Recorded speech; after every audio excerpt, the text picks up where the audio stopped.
Action.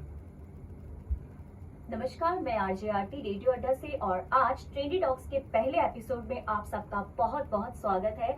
आज हमारे साथ है बहुत ही खास और बहुत ही बड़ी हस्ती डॉक्टर सुजाता सिंह जी, और जो कि एक नेशनल और इंटरनेशनल अवार्डी हैं, टेडेक्स स्पीकर हैं, international sound and spiritual scientist हैं, इसके साथ ही फाउंडर है डिवाइन ऑफ सोल साउंड की, और नेशनल और इंटरनेशनल 300 से ज्यादा अवार्ड ले चुकी हैं, 5 लाख से ज्यादा जिंदगियां बदल चुकी हैं। और क्या कहूँ इनके बारे में, कितना कहूँ बहुत कम होगा। और आज क्योंकि दिवाली का त्योहार आने वाला है, तो दिवाली के त्योहार में हम दिवाली के पीछे क्या विज्ञान है, इसके बारे में बात करेंगे। Welcome to radio Adda. Thank you so much ma'am. Trendy talks में आपका बहुत बहुत स्वागत है। और नमस्कार and thank you very much for this honour.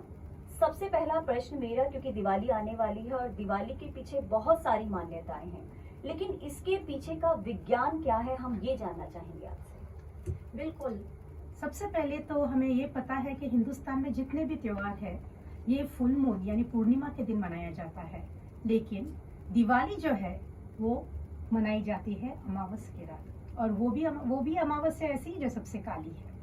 और इसके बहुत सारे मान्यताएं हैं लोगों में, और हमें ये जानना बहुत जरूरी है कि जो भी त्योहार हिंदुस्तान में मनाया जाता है हमारे वैदिक सिस्टम से कनेक्टेड है। ये सब त्योहारों के पीछे एक बहुत बड़ा साइंस है, और क्योंकि ये साइंस बताया नहीं गया है, हमें लगता है कि maybe it's a superstition, but definitely there is a science.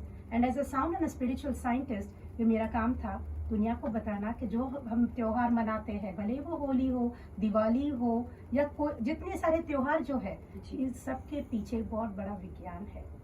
Diwali के बारे में हम जब बात करते हैं, सबसे पहले दिया जलता है, घर की सफाई होती है, घर के बाहर रंगोली होती है, मिठाइयाँ खाई जाती है, लोगों को मिला जाता है, कोई भी शुभ काम की शुरुआत होती है। इस सब के पीछे एक बहुत बड़ा विज्ञान है, बिकॉज इस टाइम पे पूरा cosmic energies is on a mode, ताकि हम रिसीव कर सके, मैनिफेस्ट कर सके। दूसरी चीज, इंडिया एक एग्रीगेरियन कंट्री है, यानी कि हम एक कृषि प्रधान देश है, और हमारे सब त्योहार कृषि से रिलेटेड है, हार्वेस्ट से रिलेटेड है। जैसे पोंगल है जो संक्रांत कहते हैं, वो भी तो इसी हिसाब से है कि जब हार्वेस्ट कट होती है तो उसका त्योहार मनाया जाता है। दिवाली के टाइम पे भी हार्वेस्ट होती है, जनरली अक्टूबर नवंबर के बीच में ये होता है। और जब हार्वेस्ट होती है तो नेचुरली रिजॉइसमेंट, क्योंकि आपको अन्न मिलता है और अन्न से धन मिलता है। तो इसीलिए दिवाली के दिन हमें एक बहुत बड़ी चीज जाननी चाहिए कि सबसे बड़ा धन क्या है। आपका तंदुरुस्त दिमाग, तंदुरुस्त अंग। और इसीलिए दिवाली का पहला दिन जो मनाया जाता है वो धनतेरस होता है, और इसमें भी बहुत बड़ा विज्ञान है। उसके बारे में चर्चा करें तो 2-3 एपिसोड्स हमारे निकल सकते हैं। दिवाली के दिन जो है ये एक दिन नहीं होता है, 5 दिन होते हैं, और हर एक दिन का एक बहुत बड़ा महत्व है। और अगर हमें ये साइंस समझ में आ जाए तो हमें निरोगी काया और धन से भरपूर जीवन मिल सकता है। जब मैं धन की बात करती हूँ, ये मन की शांति है, ये धन जो हमें जीवन में सब अच्छे एक्सपीरियंसेस ले सके, खुशियाँ बांट सके, ऐसे वाले धन की बात कर रही हूँ। तो दिवाली की बात हम जब भी करें तो हमें ये सोचना है कि इसके पीछे विज्ञान, जो आपने प्रश्न किया है, बहुत इम्पोर्टेंट क्वेश्चन है, और हमारे युवा पीढ़ी को, हमारे अभी के बच्चों को ये सब जानना बहुत जरूरी है। बिल्कुल, आप बिल्कुल सही कह रहे हैं, क्योंकि आजकल की युवा पीढ़ी की सोच तभी आगे बढ़ेगी जब उन्हें अपनी पुरानी चीज़ों के बारे में ज्ञान होगा। अच्छा, दिवाली से जुड़ी एक और बात मुझे ध्यान में आती है कि जब भी दिवाली आती है तो सारा परिवार मिलकर लक्ष्मी जी की पूजा करता है। तो सिर्फ लक्ष्मी जी की ही पूजा हम क्यों करते हैं, क्या इसके पीछे भी कोई विज्ञान है? बिल्कुल, जब हम लक्ष्मी को सबसे पहले हमारा प्रतीक है जी, वेल्थ के प्रतीक है लक्ष्मी जी, राइट? बिल्कुल। और समुद्र मंथन जब हुआ था तो उसके अंदर से काफी सारी चीजें निकली थी। सबसे पहले निकला था कूड़ा कचरा, राइट? और ये कूड़ा कचरा है कहाँ? Deep into the sea, ocean के एकदम धरातल पे जो है वहां पे कूड़ा कचरा है, तो सबसे पहले वो निकला। उसके बाद में निकले काफी सारे हर्ब्स जो हमें हेल्दी बना सके, और धनवंतरी का कलश लेके निकले थे लॉर्ड धनवंतरी, जो हमें आयुर्वेद के भगवान है। और उसके बाद निकला था लक्ष्मी जी, जो अपने कलश लेके आई थी, जो धन है। वाह, अगर आपको धन चाहिए जीवन में, अपने अंदर का कूड़ा कचरा निकालिए। बहुत सुंदर दूसरी बात। चीज, अगर आपको उस धन को ग्रो करना है, यानी कि हेल्दी बॉडी तो काफी कुछ कर सकता है, अपना हेल्थ को संभालिए। जी, तो वो धनवंतरी जो कलश लेके निकले, वो अमृत कलशम जो कहते हैं, वो लेके बाहर आए थे। और उसके बाद में जो लक्ष्मी जी आती है, वो तो लास्ट में आती है, राइट। जी, और जैसे हमें पता है कि समुद्र मंथन में विष भी निकला था, यानी कि अपने अंदर के काम, क्रोध, लोभ, मोह, जो भी है, क्लेश है, वो सब हमें निकाल देना है। ओके, तो वो विष है, वो भी निकाल दो। फिर लक्ष्मी जी जब आए, यानी कि आपने अपने अंदर की पूरी सफाई कर चुके हो, तब लक्ष्मी जी आपके घर आएगी। इसीलिए आपने देखो, अगर घर की सफाई होती है तो घर की सफाई होती है, तो घर की सफाई तो बाहरी सफाई है, आपके अंदरूनी सफाई बहुत जरूरी है। तो इसीलिए हम जब लक्ष्मी जी की पूजा करते हैं, तो ये सब तैयारी अगर हम करेंगे तो ही हो सकता है। अब ये तैयारी कैसे होती है? सबसे पहले दिन है धनतेरस, अमृत कलशम, हेल्थ ठीक रखना है।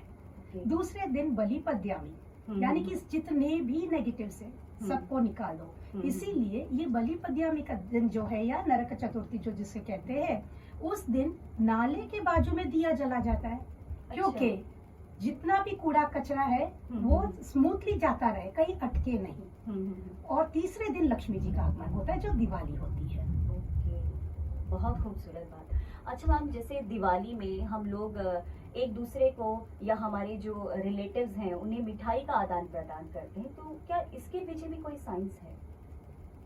जीवन में मिठास लाने के लिए मीठा खाना भी जरूरी है, बिल्कुल, राइट। अभी मैं ये नहीं कहूंगी कि मीठा इतना खाना जरूरी है कि डायबिटीज हो जाए, डायबिटीज कि हो जाए। मिठाई नहीं खा सको। जी, लेकिन पुराने जमाने में कभी शक्कर यूज नहीं होती थी, गुड़ खाया जाता था और गुड़ की मिठाइयाँ बनती थी। और इस टाइम पे जैसे आप देखोगे कि ऋतु चेंज होता है, we are going into winter, monsoon के बाद विंटर। बारिश के टाइम में शरीर के अंदर कफ प्रकृति बढ़ जाती है, तो उसको शांत करने के लिए हमें गुड़ खाना है, ताकि अपनी इम्यूनिटी ठीक रहे। इसीलिए मिठाई खाई जाती है, लेकिन कैसी मिठाई?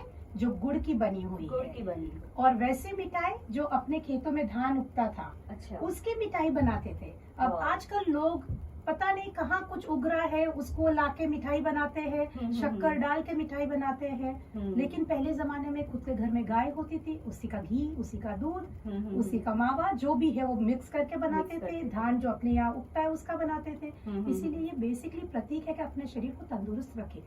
ठंड में अक्सर शरीर में नमी की कमी हो जाती है, आर्थराइटिस की प्रॉब्लम शुरू हो जाती है, लोगों को एक्चुअल में आलस्य आना शुरू हो जाता है। बिल्कुल, इसीलिए लोग इस टाइम पे मिठाइयाँ खाते हैं। वाह, लेकिन कैसी मिठाई, ये बहुत जरूरी है कि हम समझें। बिल्कुल, वो जानना चाहिए। और काश हम सब समझ सके कि जैसे खाते हैं वैसे हम बनते हैं।